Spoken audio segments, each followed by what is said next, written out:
And one of the best times I had actually was in '78 when I went to Mexico. God, did I ever suffer in Mexico. It was one of the worst times in my life, I swear. I got into Mexico and they land me in Guadalajara, which, no, in Mexico City, but I was traveling like Monterrey, Guadalajara, all the towns that was no beaches, no girls, no English, no French, it was all Spanish. You know, right. and when I was the Spanish girls are pretty attractive too, but not as attractive as the French ones. That's right. You're getting points. Yeah. No, but the thing is when they first approached me and I got the in from Louis Laurence. I don't know if you know Louis Laurence. He was a wrestler here, a local wrestler. Yes. He had been to Mexico there, and so he got me the plug to go there. So when he told me, he said, Jacques, would you like to go wrestle to Mexico?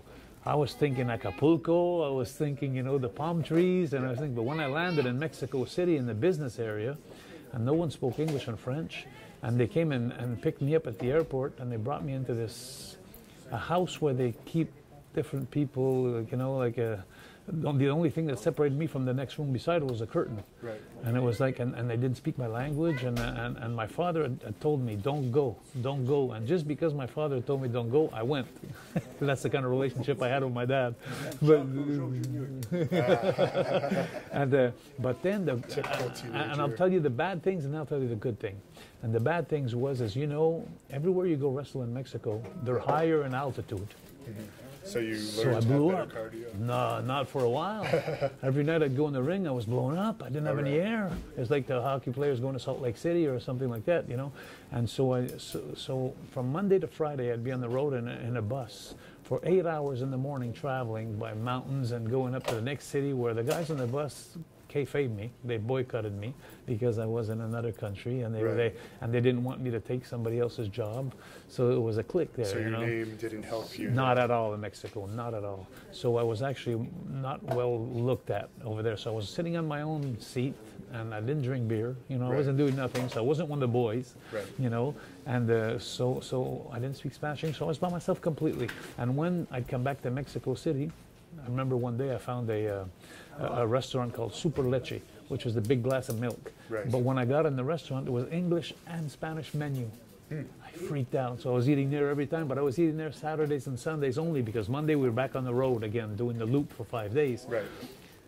One time, 2 months and a half later, Salvador Luteroff, the promoter, comes up to me, and we're in Guadalajara. It's the last day of the week. I'm going to Super Leche on Saturday, Sunday. I met a girl too in Mexico. Okay. So that was fun at all. I was looking forward to go for my weekend back home, there.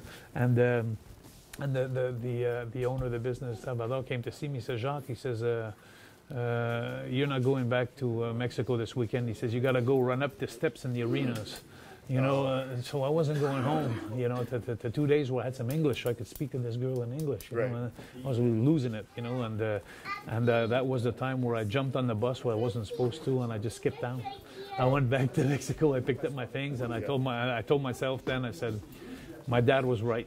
I have but now that was the bad. Now let me tell you the good.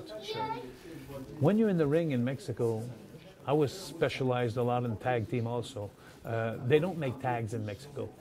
No, it's three-way tags. No, not only that. It's when they're 2 against 2 example, or 3 against 3. Yeah. The minute the guy bumps out of the ring, he takes a bump out of the ring, the other one's got to get in. There's no tags. Like we have a physical tag where we got to tag the guy. Yeah. And they don't have that in Mexico. They didn't in those days. They didn't have that. So as soon as the guy rolled out of the ring, you got to. But I never remember that. I was always on the stand, and the ring was empty, and people, the guy was saying, "Go on."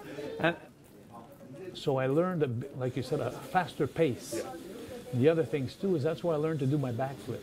You know, when you roll on the back. I saw that guy do that. Yeah.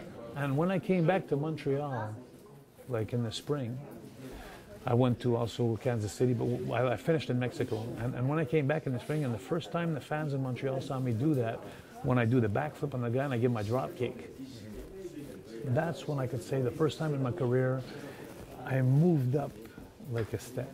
Right. I felt like people looked at me and they said, they see the guys that are doing the same routine year after year, you know, with different matches, and then they see me come in with a lot of different moves. And Mexico, that's where it helped me. That was in '78. It really helped me.